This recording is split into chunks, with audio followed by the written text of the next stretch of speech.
Jadi penanganan pertamanya ketika dimasukin ke UGD tuh, kalau kita langsung diinfus, langsung kayak ada apa jantungnya atau diapain gitu penanganan awal, itulah yang dilakukan Allah ketika kita dalam keadaan darurat. Yang pertama ditolong itu adalah jantung kita. Gimana menolong jantung? Dikuatkan hati kita dalam menghadapi masalah itu. Bukan segera masalahnya selesai. Karena kayak kita sakit juga nggak langsung sembuh pas datang ke UGD sembuh, enggak. Tapi jantungnya diselamatkan dulu, nafasnya diselamatkan dulu, kemudian darahnya diselamatkan dulu. Nanti sembuhnya setelah seminggu. Tapi minimal dia udah ditolong gitu. Nah Allah juga nolong kita kayak gitu teman-teman.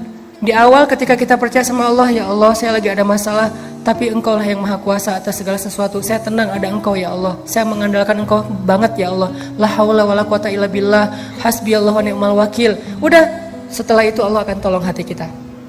Gimana ditolong hati? Kalau dalam konteks surat Badar, mereka tertidur semuanya, tenang hatinya. Kita juga bisa gitu, kadang-kadang kenapa ya akhir-akhir ini saya gampang ngantuk, soalnya habis diputusin. Jadi gampang ngantuk, itu cara Allah, soalnya habis lagi banyak utang, jadi tidur aja kerjaannya. Soalnya misalnya lagi banyak yang ngebully, akhirnya dia gampang tidurnya nyenyak, malah makin dibully makin nyenyak tidurnya. Kenapa? Sebelum tidur minum Neozep misalnya. Yang jelas, tidur kadang adalah solusi dari Allah untuk hamba-hambanya. Sehingga dia dibikin tenang. Salah satu yang dikasih solusi tidur siapa? Ashabul Kahfi. Allah tidurkan mereka. Ternyata yang ditidurkan itu bukan cuma Ashabul Kahfi. Ahlu Badar juga ditidurkan oleh Allah. Ini ayatnya. Idh yughashikumun nu'asa amanatan min. Cuman tidurnya gak sampai 300 tahun. Tapi pesan moralnya sama, tidur yang membuat mereka nyaman, amanatan, menjadi tenang mereka. Selesai sudah masalahnya? Belum. Setan juga nggak nyerah teman-teman. Habis itu setan datang dalam mimpi mereka. Jadi tadi setan nggak bisa yuwaswis ketika mereka sadar karena Allah bikin mereka ngantuk. Sekarang setan yuwaswis ketika mereka tidur. Masuk dalam mimpi mereka satu-satu setan.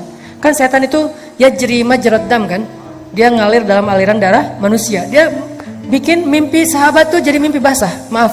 Akhirnya sebagian besar sahabat malam itu saking nyenyaknya tidur bangun-bangun dalam keadaan janabah junub.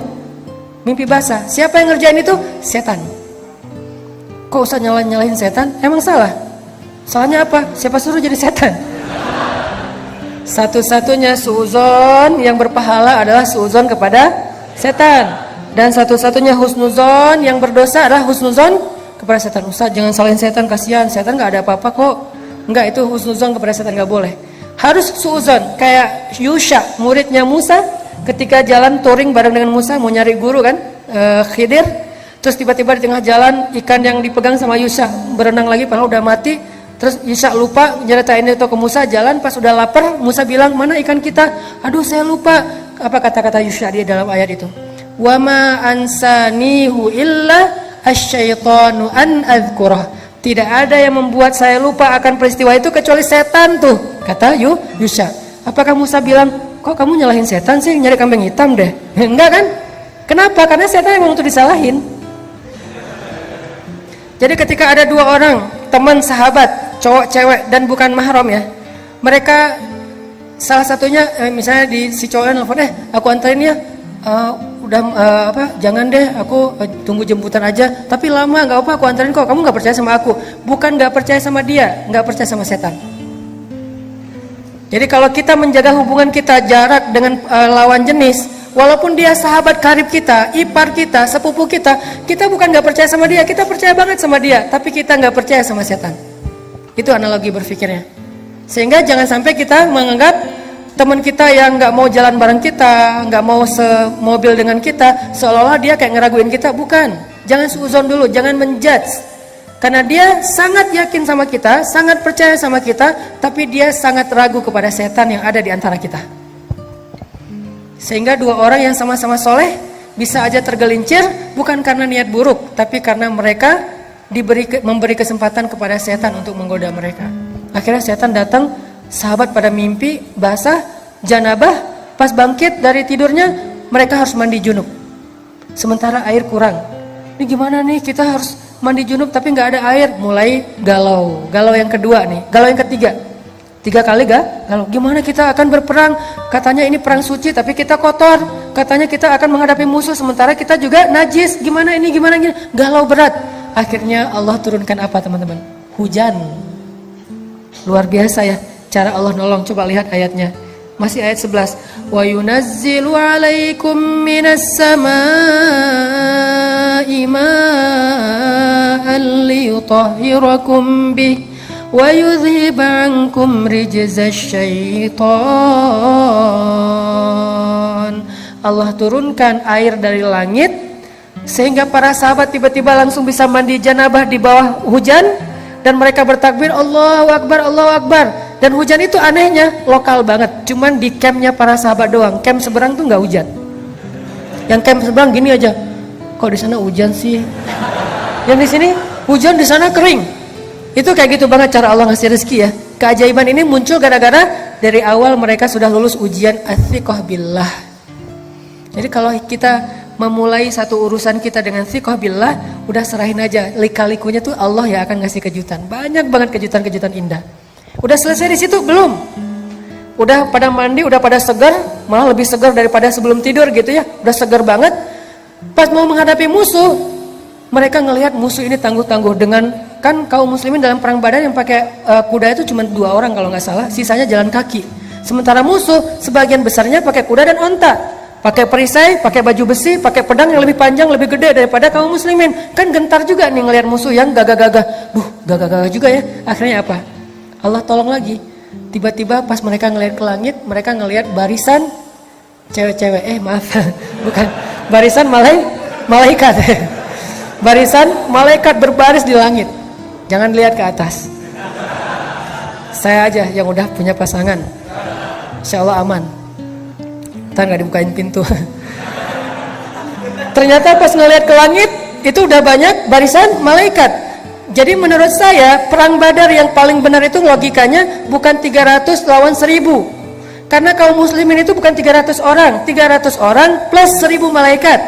Jadi perang Badar itu yang benar adalah 1300 lawan 1000. Karena ditambah malaikat. Sebetulnya satu malaikat juga cukup loh kalau kita mau berpikir logis ya. Allah ngapain sih banyak-banyak, ngirim satu aja udah cukup lah. Untuk ngalahin musuhan cuma dihembus aja kan habis ya. Kenapa sampai 1000? Karena tujuan malaikat diturunkan bukan cuma untuk membunuh musuh, tapi menenangkan kaum muslimin. Kayak gitu banget kan Allah memperlakukan orang yang beriman. Dikirim 1000 malaikat yang turun berduyun-duyun, pakai ikat kepala hijau, kemudian pakai jubah putih, kemudian mereka menyambar dengan cepat seperti angin, sehingga kaum muslimin ngeliat, perang belum mulai kok udah pada duluan sih. Malaikat duluan yang jalan. Aktif banget nih malaikat gitu ya, luar biasa. Sehingga kaum muslimin ya udah deh ngopi-ngopi dulu kalau bahasa kita ya. Udah duluan malaikat aja kalau bahasa kita nih. Jadi intinya kayak gitu banget Allah memperlakukan kaum muslimin. Kenapa? Ats-tsiqah billah. Pokoknya udah serahin aja sama Allah, hidup kita bakalan nyaman banget. Didoain malaikat, ditolong malaikat, disupport sama malaikat, di like sama malaikat, di repost sama malaikat, di mention sama malaikat dalam analogi sosial media kita. Itu banget kalau kita percaya sama Allah. Tapi begitu kita ats-tsiqahnya berganti kepada logika, kita lebih yakin kepada hitung-hitungan matematika kita, maka hilanglah semua peluang kita untuk melihat keajaiban dalam hidup kita. Bisa dibilang perang Badar itu hampir kaum muslimin tuh gak ikut perang. Cuman dikit doang perangnya, sisanya malaikat yang sebetulnya berperang. Coba nanti baca kisah perang Badar dari angle musuh. Jadi yang dibaca jangan cuman versi orang Islamnya, jangan cuman versi riwayat kita. Coba baca Nat Geo-nya mereka deh. Nat Geo-nya musuh. Ternyata menurut musuh-musuh yang nantinya akhirnya masuk Islam, mereka bilang, alhamdulillah saya selamat hari itu. Itu kejadian luar ngeri banget. Waktu itu saya berada di pasukan musuh, saya belum dapat hidayah. Ketika kita akan berperang dengan kaum muslimin, yang kita lihat itu bukan kaum muslimin, tapi deretan makhluk yang memakai ikat kepala hijau. Mereka turun dari langit menyambar kami. Tiba-tiba saya menutup kepala dan mata saya hanya mendengar teriakan teman-teman saya yang dipenggal oleh para malaikat. Ketika saya membuka mata saya melihat tubuh teman-teman saya sudah terkapar di atas tanah. Itu kerjaan siapa? Bukan kerjaan kaum muslimin, malaikat. Kaum muslimin datang udah beres. Aduh, beres. Beres nih, diberesin sama malaikat. Kenapa? Ats-tsiqah billah. Percaya aja sama Allah, beres. Gak ada yang sulit kalau Allah udah ikut campur. Inilah pentingnya kita ngandelin Allah dalam masalah kita, dalam hidup kita, dalam hajat-hajat kita, dalam cita-cita kita. Saya punya cita-cita secara pribadi dalam urusan dakwah yang 3 tahun yang lalu orang menganggap itu berlebihan. 3 tahun yang lalu orang menganggap itu nggak mungkin. Salah satunya adalah gimana menghijrahkan teman-teman motor. Kalau dulu namanya geng motor, kalau sekarang udah jadi ormas. Gimana pemerintah juga nggak bisa segala macam. Alhamdulillah bukan karena saya hebat, karena Allah terlibat. Akhirnya Allah bujuk hatinya, Allah ikat hatinya, tiba-tiba mereka jadi senang kepada masjid, senang kepada ilmu, senang kepada taklim. Itu kenapa? Karena kita melibatkan Allah. Program pemerintah kalau nggak melibatkan Allah susah. Program sosial nggak melibatkan Allah susah. Gimana pun teorinya rumit. Pemerintah bikin regulasi apa segala macam untuk masalah sosial apa susah. Termasuk nanti mempersaudarakan 2 supporter bola yang sering tarung, itu nggak cukup dengan program pemerintah, nggak cukup dengan program dari PSSI, nggak cukup dengan program Menteri Sosial, harus pakai program dakwah. Kenapa? Di dalam program dakwah lah Allah terlibat. Dan mereka semuanya punya hati, dan yang memegang hati mereka itu jemari-jemari Allah. Jadi kalau pengen hati mereka diikat, fa'allafa baina qulubikum fa'asbahtum binikmati ikhwana. Caranya gimana? Wal takum minkum ummatun yad'una ilal khair wa ya'muruna bil ma'ruf wa yanhauna 'anil munkar. Lewat dakwah itu keajaiban terjadi. Jadi saya percaya banget nih, antara beberapa supporter bola di Indonesia yang selama ini mungkin sering ada masalah, bisa diikat hati mereka bahkan jadi ikhwana, bersaudara dengan media dakwah. Kenapa? Di dalam media dakwah itu Allah terlibat untuk menggenggam hati hamba-hambanya. Buktinya, berapa ratus tahun orang-orang Aus dengan Khazraj berperang di Madinah. Tiba-tiba datang Nabi, dengan izin Allah mereka menjadi Ansor. Gimana antara Muhajirin dan Ansor yang gak saling kenal, tiba-tiba menjadi lebih erat daripada saudara kandung. Siapa yang bekerja di balik ini semuanya? Allah Subhanahu wa Ta'ala. Ternyata banyak hal yang gak mungkin terjadi, mungkin banget buat Allah.